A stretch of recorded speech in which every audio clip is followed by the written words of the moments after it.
Alright,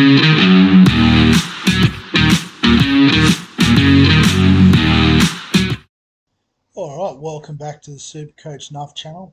In this video, it's the first of a three-part series in the preseason, where we're going to just look at some of the better options, or some of the main options, I suppose, for lack of a better term, for NRL SuperCoach for season 2024. So essentially, as I said, there's going to be three parts to this. In this video, we'll look at the guns in each position. So basically going to try and pick, the top 2 or top 6 in the case of second row forwards throughout the season. We'll also do some mid-price options that provide potential value, and also some of the best cheapies. So obviously we'll talk about the mid-prices and cheapies in other videos, but we'll start with the guns, because these are the guys that score us the points. These are the guys we want to try and get into the team as quickly as possible.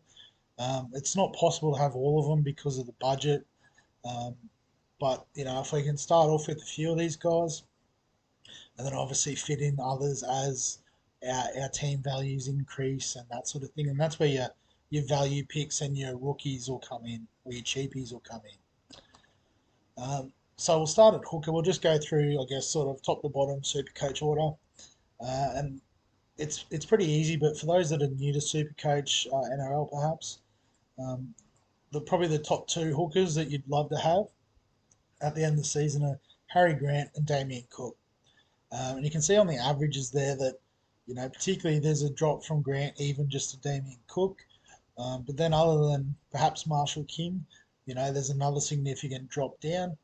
So, you ultimately want 2 of these guys. I mean, you could potentially get Marshall King as a bit of a budget keeper option, but these guys have been the best in their position for a number of years now.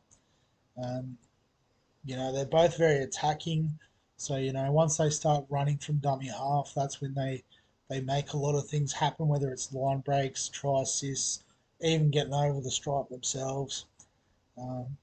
So I wouldn't suggest starting with both of them. Again, they're probably too expensive to hold both, and we'll talk about some mid-price and some value options that you can go with. But yeah, they're definitely the top 2 hookers in SuperCoach, and potentially in actual NRL.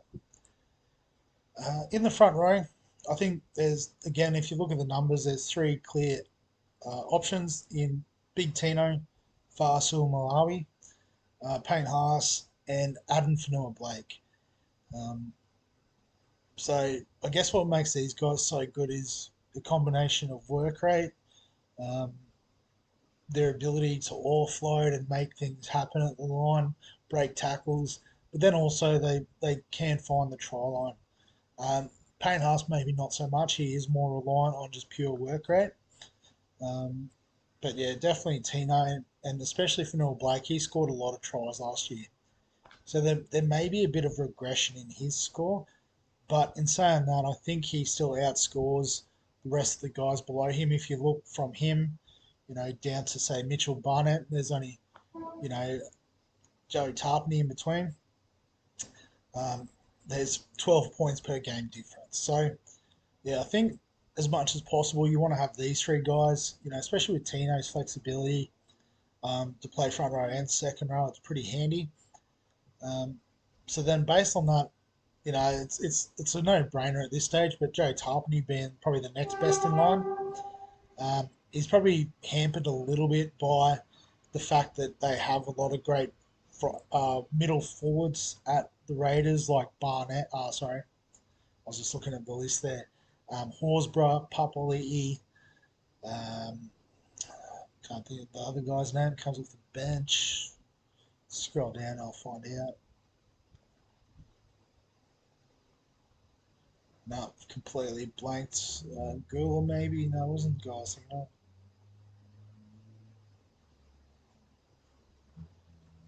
Don't know. It's escaped me, but yeah, he does have that offload, that footwork, very similar to these other guys. Probably just, I guess, the way Ricky Stewart uses his middle forward rotation.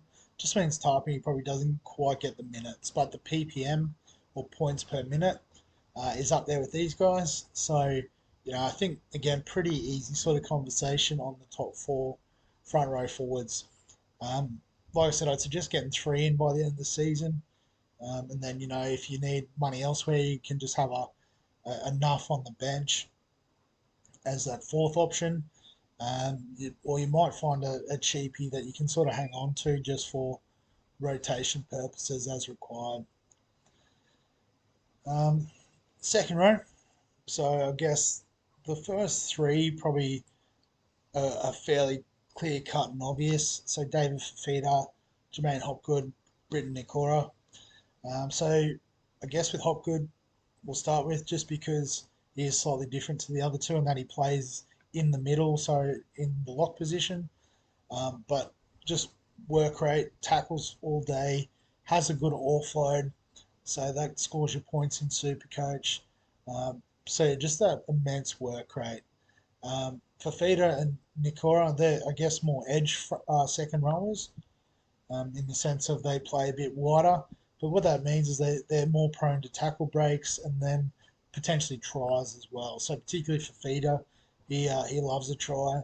Nikora is quite a good try scorer too, so that's what boosts their average up. But particularly Nikora is very solid defensively as well.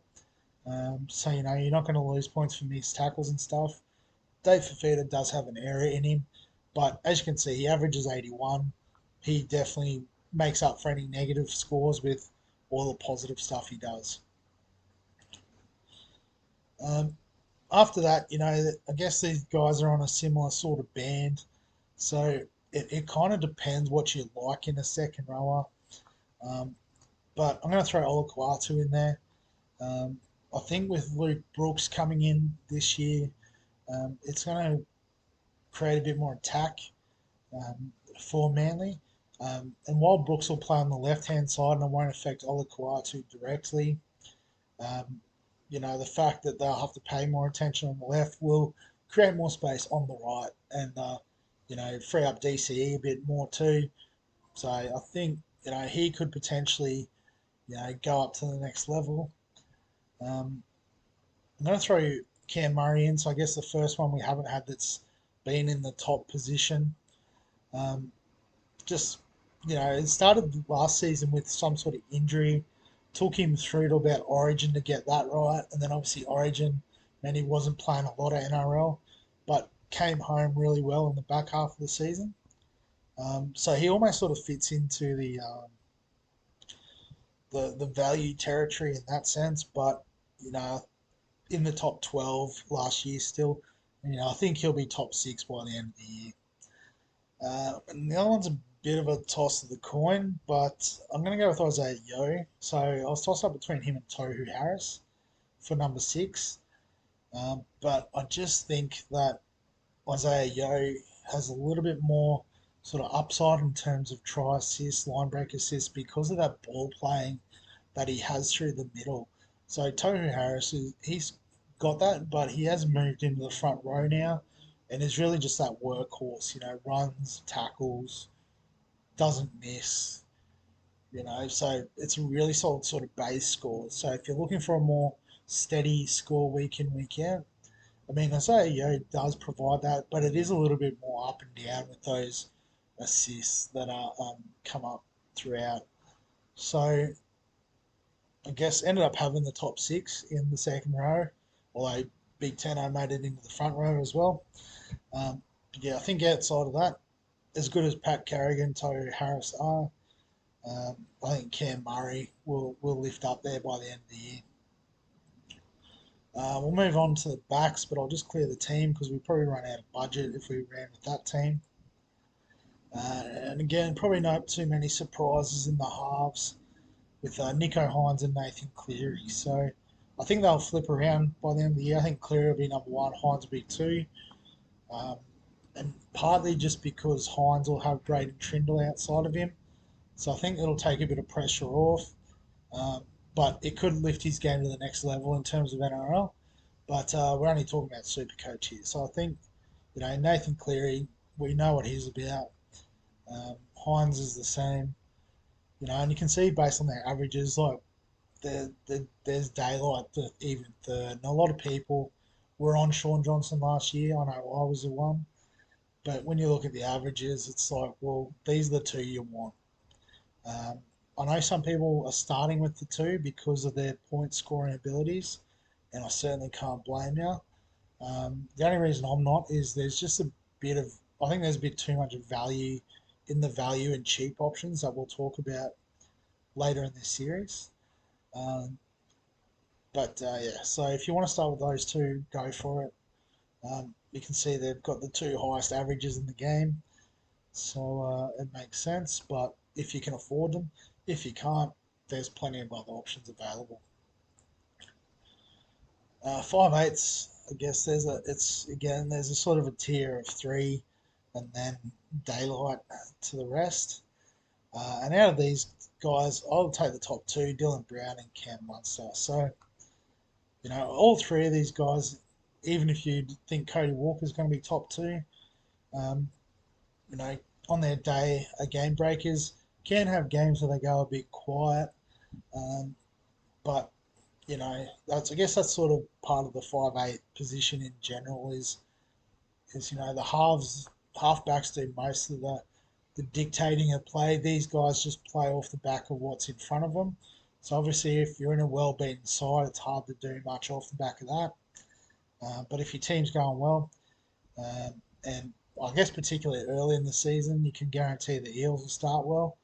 It's always the back end of seasons they have problems with. Um, and the Storm always start well too. So there is an argument for starting one of these guys, but again, I like the value options in this position, make some money, and then I'm happy to bring these guys in throughout the season. Centre wing is probably always the most interesting one with the most variety of options. Um, excuse me. But I guess the one I've been spruiking in my team in particular, Ruben Garrick. And what we like about him is he kicks goals. He's a hard worker. He'll run the ball a lot if he's playing on the wing, break tackles. If he's playing in the centres, it means he gets his hands on the ball a little bit more. So, it could be some try assists and the like. But he's always a chance as well with Tom Travojevic in his team that he can play some fullback too. So, I guess in an all-round sense, I do like his sort of game and particularly in terms of Supercoach. Um, and then I guess in terms of Supercoach friendly games, you've got to consider Greg Marzu. So the most expensive centre wing in the game at 789k. But he's a dynamic ball runner, breaks tackles, plays on the left wing outside of Kalen Ponga, who's one of the former players in the competition.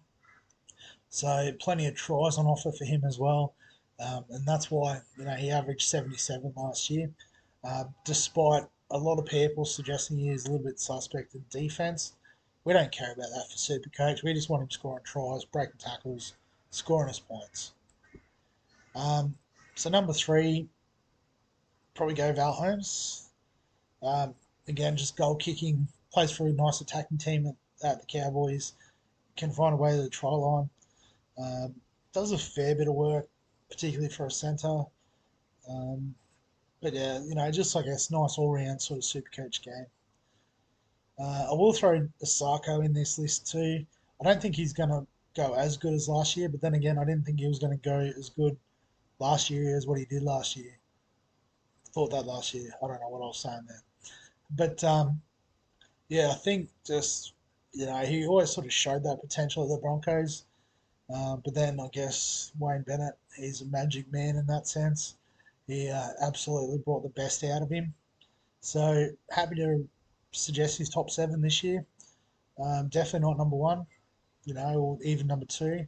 But I think, somewhere floating in the top seven.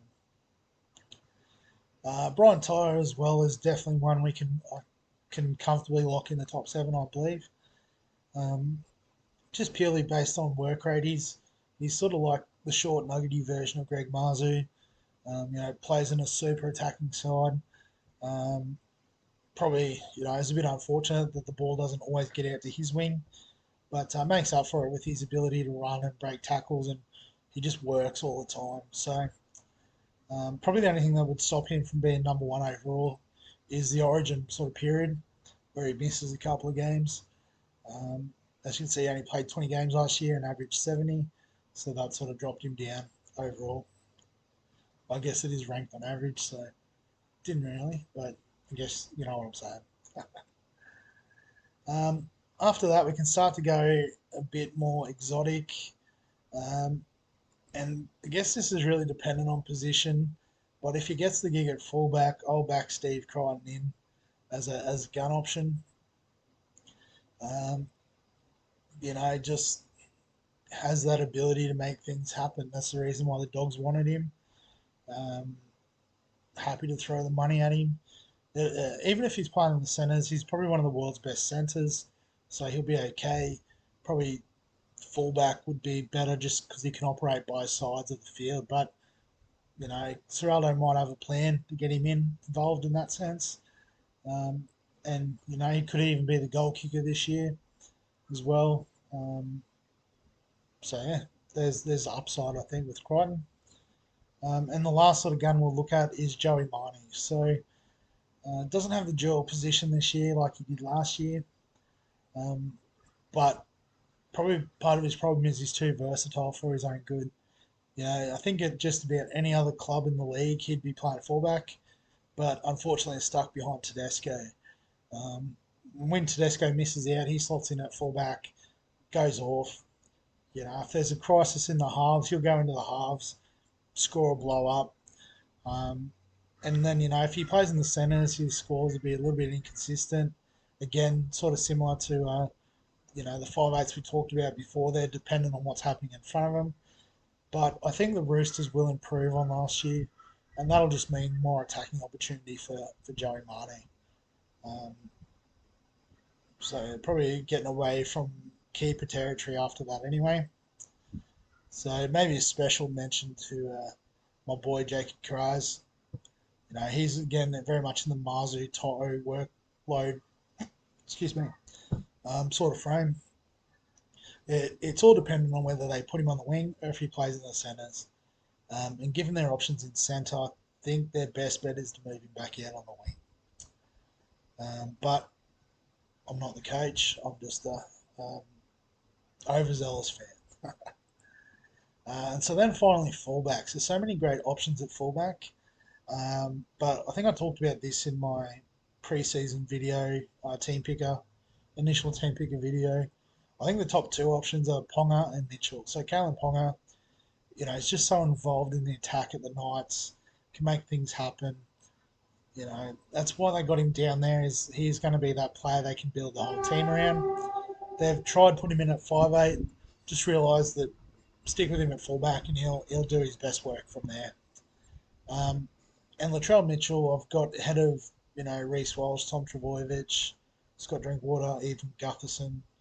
I think just the difference maker with Latrell is his goal kicking. So Tom Trbojevic on his day is probably number two behind Ponga, but he's just so injury prone. But if he can string it together, there might be an argument to swap Latrell with Tommy Turbo. I guess also the other one in the conversation, but it'll come up later, for sure, will be Ryan Papenhuyzen. But I've probably already said too much by introducing him here. So, yeah, I think for me, there's the top options in terms of guns in the positions for the season. So it'll be interesting to see just how many of those guys do make, again, the top 2, 4, 6, whatever number position of their position at the end of the year. Might be something we can go back and revisit in the off season. But yeah, we'll wrap that video up there. So obviously, if you've got any thoughts or comments on players that you think will finish in the top of their positions, let me know in the comment section below. If you're enjoying the NRL content, remember give the videos a like, subscribe for all the fantasy content, and other than that, we'll catch you in the next one.